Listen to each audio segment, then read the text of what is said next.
Shalom, shalom. First and foremost, I want to give all the praises, glory, and honor to Yahweh, Bahasham, Yahweh Shai, Bahasham, Rachakwadash. Double honors to the apostles and elders of Great Millstone. Salutations, much love and respect to you, Akim, out there pushing this word out in truth and sincerity. This lesson is going to be entitled, Is the Cruel Lord About to Declare Martial Law? And this is inspired by this video I watched last night, very early in the morning. And what this guy's going to go into, I'll speak after him, but it's basically about Trump getting ready to declare martial law and why he thinks that. So let's play this. Preparing to declare martial law. Donald Trump is preparing to declare martial law. This is the reason he's sending troops into Portland, Los Angeles, Chicago, Memphis, Baltimore, etc. He will continue doing this. Once he has these troops in place, he can declare martial law and freeze each one of these cities. This is how he's going to take control of all the places that voted against him. This is how he will control the midterms and possibly eliminate all elections in the future. I mentioned this back in April when Liz Cheney came out and said that he was about to declare martial law, and I got thousands and thousands of comments from people saying, oh, you're a nut job, you're crazy, Liz Cheney is crazy, this isn't going to happen. I said this before and I'm going to say it again. I have known this clown for 30 years, and if you've never met this guy, you have no idea what he's capable of. So there you go. This individual, broke down why he believes that. He said that, they put all these different people inside of, these different regions. Matter of fact, let me that voted against him. This is how he will control the midterms and possibly eliminate all elections in the future. I mentioned this back in April when Liz Cheney came out. Okay, Salaki, I was just making sure the audio was playing and you could hear the audio from the desktop as well. So yes, so and when that first happened, when he started to put the troops in DC, we were saying that that's a military tactic. That's a tactic of war because all the troops are in place. This is why they have military bases all around the world, in these strategic regions, so that if something pops off, they already have their military there to fight for them. Okay, and this is what they're doing now to the U.S. citizens. It's not being done for no reason. This is not just being done for show. There's a reason why this is being done. And eventually there definitely will be martial law. The word martial law means warlike law. Okay, and when that martial law comes, okay, things are going to change. Things are going to definitely change. It's going to be way different. Okay, and they've been preparing for this. Okay, even going back to 2015 and beyond that, but 2015 where you had the I rather say this in code, the Jade 15. Okay, you understand what I'm saying? They had that little drill going on, and that was that stirred an uproar amongst the Edomites because Jake didn't know what the hell was going on. It was Esau that was speaking up against this Jade situation. Okay, so Esau he's getting ready to bring the sword because the sword is sharpened and is furbished. Okay, all right. Okay.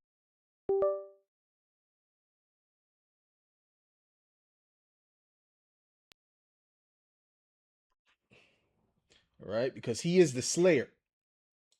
Okay, Esau Edom is the slayer. He's the one that's going to be using the sword, right? And he's being controlled by Yahweh, by Hashem Yahweh Shai. All right. It says this is Ezekiel 21:9. It says, "Son of man, prophesy and say, thus saith Yahweh, say a sword is sharpened and also furbished. Okay? That sword is sharpened, right? Ultimately by Yahweh Hashem Yahweh Shai. Okay? He put it in the mind of these elites, in the mind of these Edomites, to prepare to come down with that that tyranny, okay, that martial law, right? That's the sword, but they need to make sure that everything is in place, which that's the furbishing of the sword. That's the sharpening of the sword. It is sharpened to make a sore slaughter. It is furbished that it may glitter, should we then make mirth. See, we're not in the time of mirth, because mirth is about to stop completely real soon. Okay, before you know it, one event, bop, the mirth is gone. It contemneth the rod of my son as every tree. And he hath given it to be furbished, that it may be handled. This sword is sharpened, and it is furbished to give it into the hand of the slayer. And like I said, the slayer is Esau Edom. Esau Edom was given the blessing of the sword, right? Revelation 6:24 tells you that, what he was given as a blessing. This is Revelation 6:4. And there went out another horse that was red, and power was given to him that sat thereon to take peace from the earth, and that they should kill one another. And there was given unto him a great sword. And there's going to be a lot of killing. They're setting up this division, and this division is going to lead to a lot of death. This right left nonsense. All right. These racial tensions, that's going to lead to a lot of death. Okay. And this is by design. He has prepared that on purpose. Okay. He's prepared all of this. He wants the chaos so he can come in with the order, like we always tell you. Odo ab Keo. So this is the event that I was talking about. Let me play this. Martial law in America. There's so many different hypotheses going around, Dave, about something everyone has been emailing me about, Jade Helm. So my good friend Dave Hodges is my guest today to break down this very hotbed of contention. Dave Hodges from The Common Sense Show can be heard Sundays at thecommonsenseshow.com. Dave, welcome back to the program. It's good to have you on. Well, it's great to be here. Happy to be with you.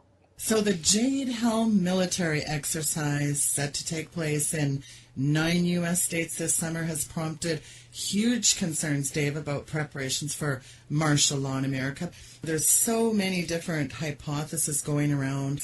What's your take on all this, Dave?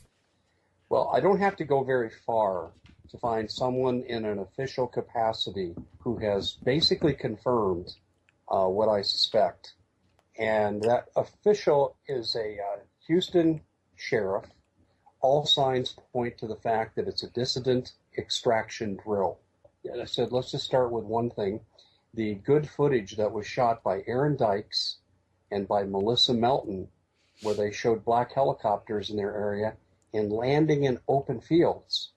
And I told him this struck me as really odd because there was no corresponding military activity on the ground for these helicopters to coordinate with.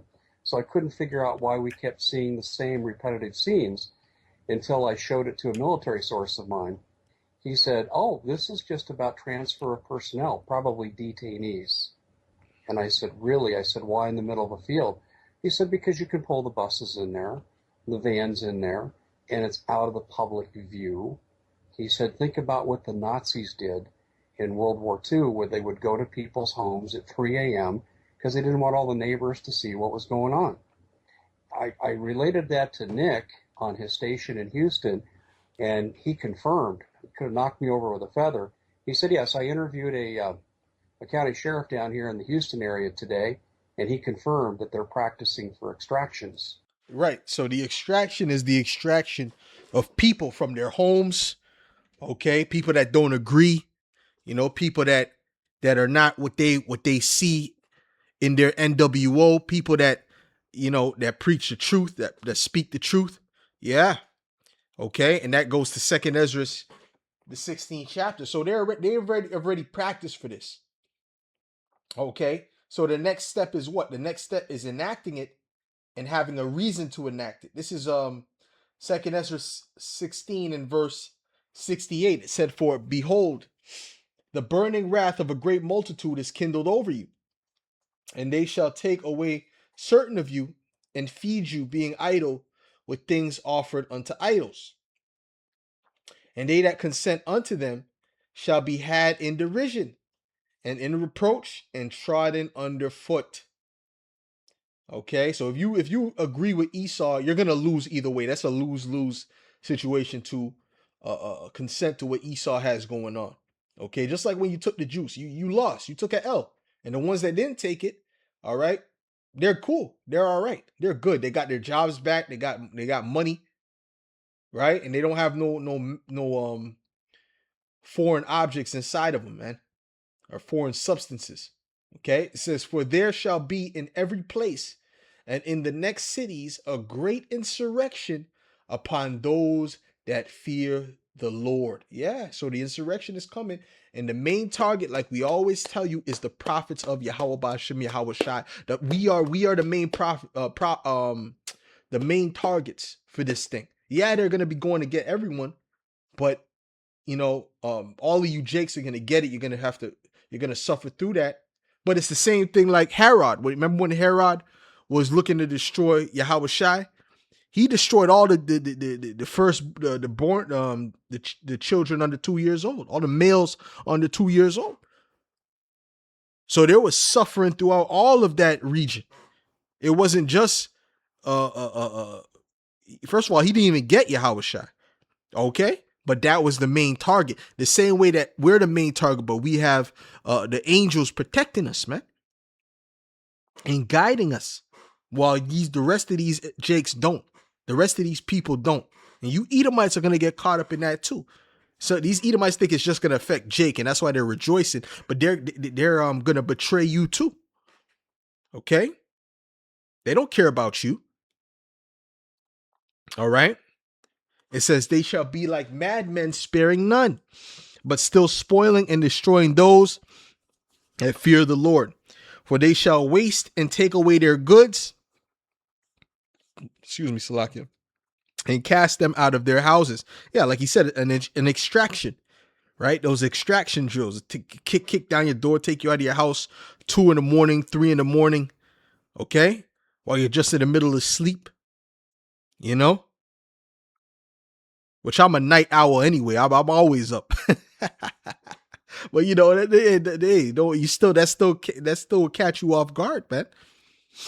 You know what I'm saying? That'll catch you off guard. And they do that so that, like they said in the video, that your neighbors don't see what's going on. The people around don't see what's going on. They just kind of do it, on the low, and you just disappear. And they do what they want with you. Yeah. Yeah, some people that just disappear. Well, some of those people, Esau took them. Okay? So anyways,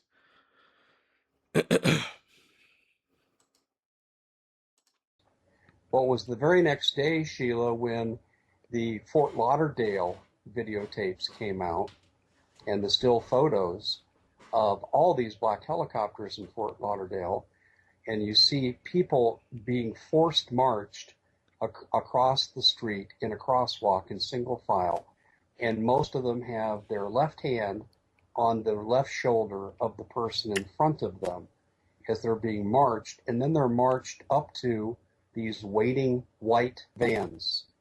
So clearly that was an extraction drill too. No one's talking about the symbolism of Jade Helm. And I'm sure you've seen the symbol, master the human domain, and you see these arrows that are broken right in the center. Yeah, well, I published my analysis of this today. And my analysis is this. First of all, the symbol represents a military slogan, broken arrow. Broken arrow is a phrase that was used popularly by American combat troops when their perimeter has been overrun and they're in desperate need of air support, and they're giving permission for the airplanes to drop ordnance on their position because they're going to die if they don't kill enough of the enemy, and they hope they'll survive. And there was a movie made with Mel Gibson called We Were Soldiers. And I had two military veterans today say, your analysis of that symbol is right on the money. Well, the rest of that logo is really suspect too. Master the human domain. And I'm thinking, when I first heard that, I go, this is not an American colloquialism. This is not the way we typically talk in this country, even in military operational jargon. Master the human domain. Yeah, Esau wants to, well, he does rule the world, and he believes this world belongs to him, you know. So, hey, him mastering the human domain is him mastering the earth, having control over the planet Earth, and he believes he's going to have it forever. But he's at the end of his kingdom. This is what Esau doesn't understand, that his time was appointed to rule for a time period, but that's only for the times of the day of evil, and then you're going to be done away with. Let's go to Job 9:24. This is Job 9 and verse 24, and it reads, the earth is given into the hand of the wicked. Yeah, so you have the earth in your hand at this time. He covered the faces of the judges thereof. If not, where and who is he? Yeah, you have the earth for this time, but it's only for this time, because your time, the scriptures say that he set the bounds that you cannot pass. Okay, but let's go to Proverbs 16:4, right? But hey, he's getting ready to go and basically do his last hurrah, his last push, okay, to try to take full control of this place. This is Proverbs 16:4. It says, Yahweh hath made all things for himself, yea, even the wicked for the day of evil. So you were created for the day of evil. Once the day of evil is done, once Jacob's trouble is over and Babylon is destroyed, that's it. You're not needed anymore. And your next step is into captivity under the Israelites. Okay? That's it. All right. So this is your last go round. And by the way, that symbol for the Jade 1 Physive is it's a sword with two broken arrows around it. Okay. And then there's a wooden shoe that it's piercing through. So, these things are all symbols, man. They're all symbolic, and he's breaking down what he thinks it means. But the bottom line is Esau's getting ready to come down with that sword and that wrath.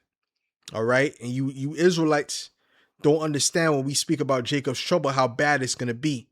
You don't get it. Okay. Scripture say it's going to be a time like has never been. Excuse me. Let me get that real quick. It's Jeremiah 30 and verse 5. And it reads, for thus saith Yahweh, we have heard a voice of trembling, of fear, and not of peace. Right? So peace is not coming. You can forget about peace. Ask ye now, and see whether a man doth travail with child. Wherefore do I see every man with his hands on his loins as a woman in travail, and all faces are turned into paleness. That's that fear. That's that fear. Okay. Alas, for that day is great, so that none is like it. It is even the time of Jacob's trouble, but he shall be saved out of it. Yeah, Jake is going to be saved out of it. Okay. When I say Jake, I'm talking about the elect of Jake. They're going to be saved out of it. The rest of you 2/3, you're done. It says that Michael the Archangel is going to fight for the elect. Y'all are through. Okay. Y'all are done. Okay. When Esau starts to roll, when things get bad, whatever event, he has planned,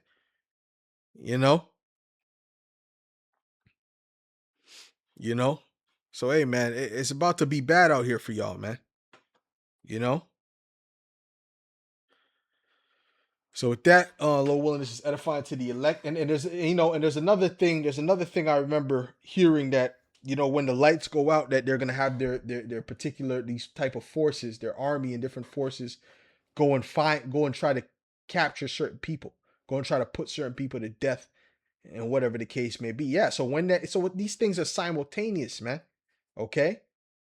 When the society falls, whatever type of incident happens that brings society to its knees, and then, the military being used. Okay. Yeah, man. So with that, Lord willing, this is edifying to the elect, and I'll say shalom.